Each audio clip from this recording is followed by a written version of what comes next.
Hey guys, it's Andrew. Do you struggle with happiness? Do you want to learn how to be happy all the time? Well guys, I'm going to be talking to you today about my 4 pillars for happiness. So, my first pillar is going to be stop complaining. Stop complaining, right? Like what is this guy talking about? So, complaining actually brings you a lot of negative feelings, right? You're talking about, let's say, well, we're just going to use the example, you get into a car crash, you hit somebody, and then you start complaining to your best friend. You're like, oh, I hit this guy the other day, and, I just wish I didn't because now I have all these bills stacking up. And then you start, thinking about, all the negative things that are going to be coming out of this, one event, right? But people tend to complain a lot more than just one event, it may be just that, right? But most people will be complaining about that, and something else that happened earlier in the day, and then something later in the day. It's just, people love to complain, and I highly suggest stop complaining. Don't complain. Go out and fix your problem. That's how I look at things, guys.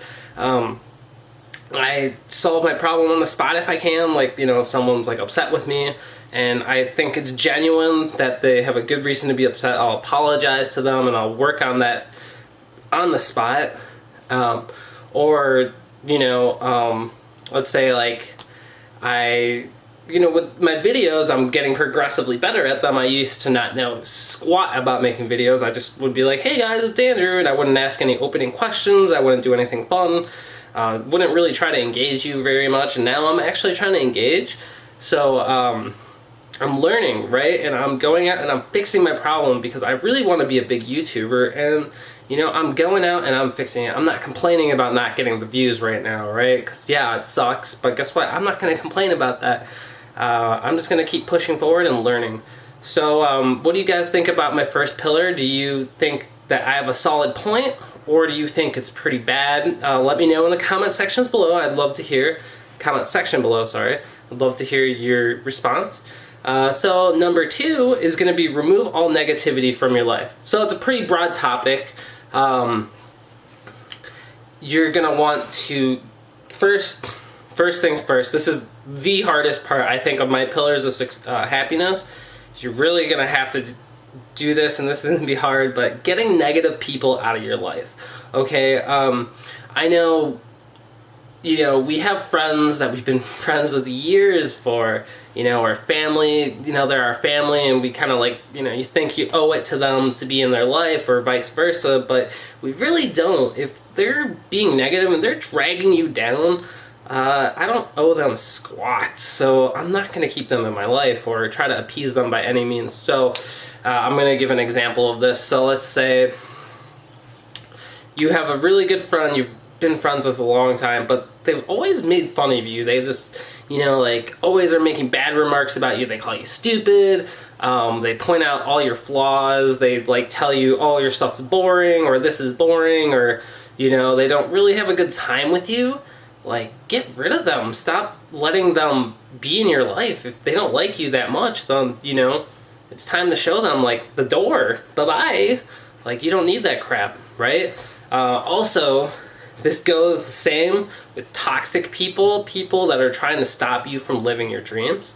People are going to try to tell you, don't do that, think inside the box, be mediocre, be like me, be like everybody else. But that's the thing, is you don't want to do that. If you want to go be successful, you can't do that.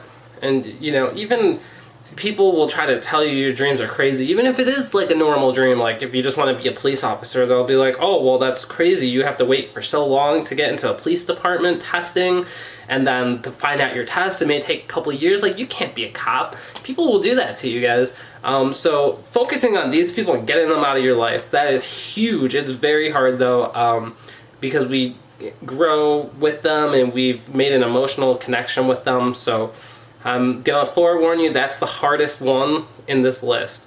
And then also, stop watching the news. Stop watching the negative news, at least. If you're going to read the news, watch the news, make sure you're watching content that's actually positive. Like, let's say, you know, the firefighter went and saved the cat. Well, you want to watch that kind of stuff, you know, like really good stuff. You don't want to read or listen to people dying or, you know, like school shootings. Like, that's not, you know, it's sad, but you don't need that in your life. You don't need to keep up on the bad stuff that are happening through our nation, because it's just making you feel like shit every day. You know, it's making you feel bad about your life. It's making you feel bad about the world around you. It makes you think like, hey, like this place is dangerous. And, you know, I just would highly suggest getting that out of your life as well.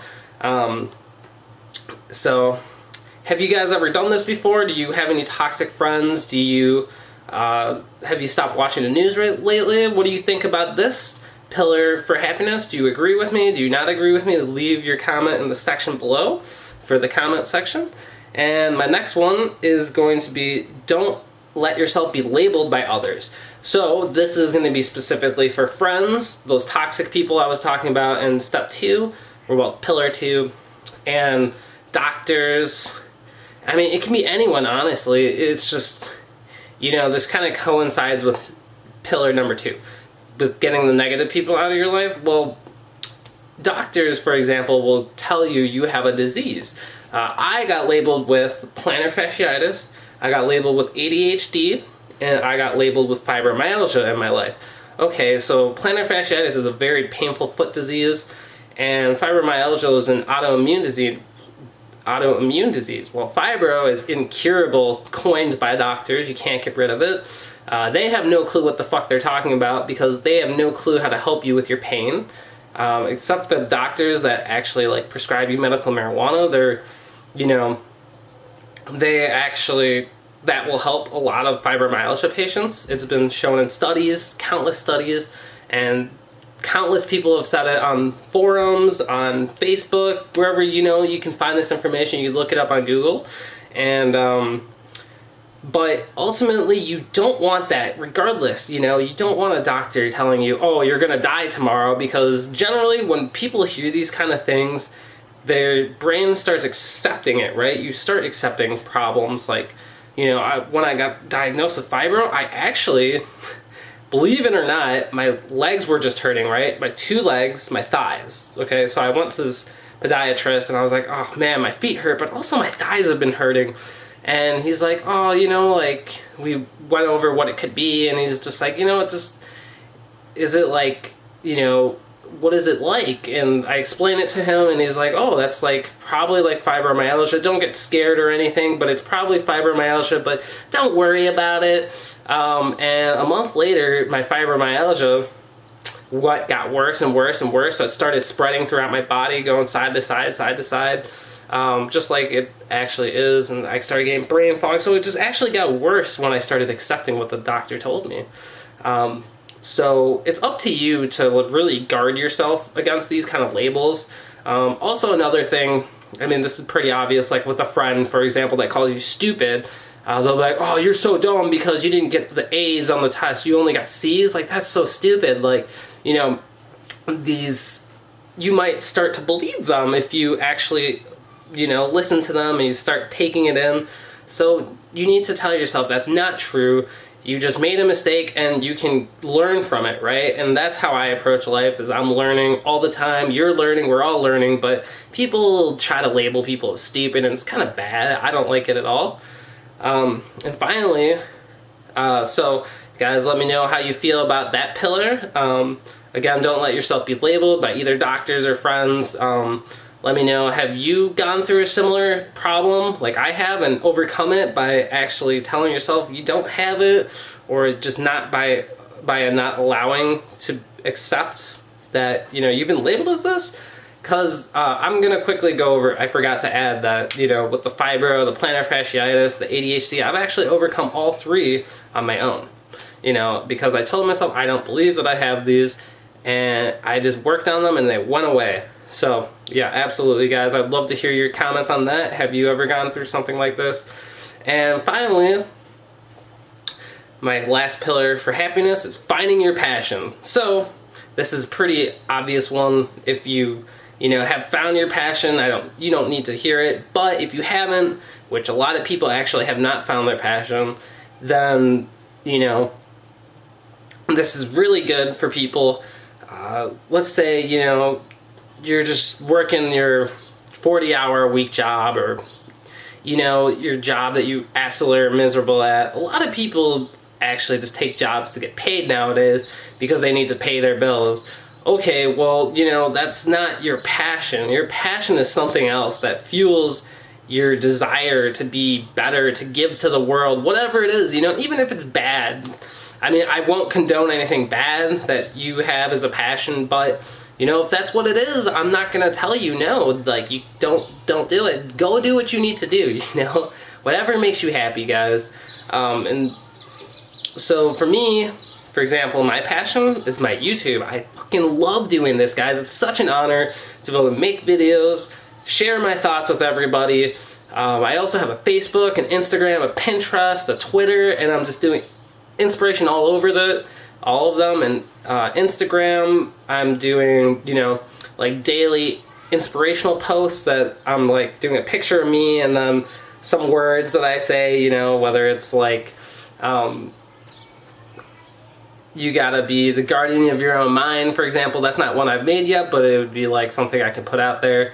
You gotta be the guardian of your own mind. You can't let people tell you who to be, blah, blah, blah. You know, and there's just so much good stuff. I love this, guys. And this is my burning passion. It just, you know, it didn't hit me until I lost my brother, unfortunately. Aaron, I lost him a year ago, and lost him in Illinois. You know, he was my best friend, absolutely my best friend. I grew up with him, and, you know, it was really bad that I lost him, and that's something that's just really hard to deal with, but I'm still finding my happiness, guys. But that brought out in me what I really want with my life. I realized I want to chase my passion, not money. I don't want to just chase like a job that gives me some money and I'm scraping by. No, that's not who I am, and that's not who I'm gonna be the rest of my life. So guys, let me know, do you have a passion? Have you found your passion? If so, please leave comments in the comment section below. I'd love to hear what you're passionate about, and be sure to follow me and watch my other videos. And I'm gonna put a video list right here for you. And also be sure to subscribe to my channel if you haven't. I'm going to put a subscribe button on here for the video. Thank you so much for watching my video, guys. I really appreciate everything. Letting me inspire you to live your life a great day. Have a great one, guys.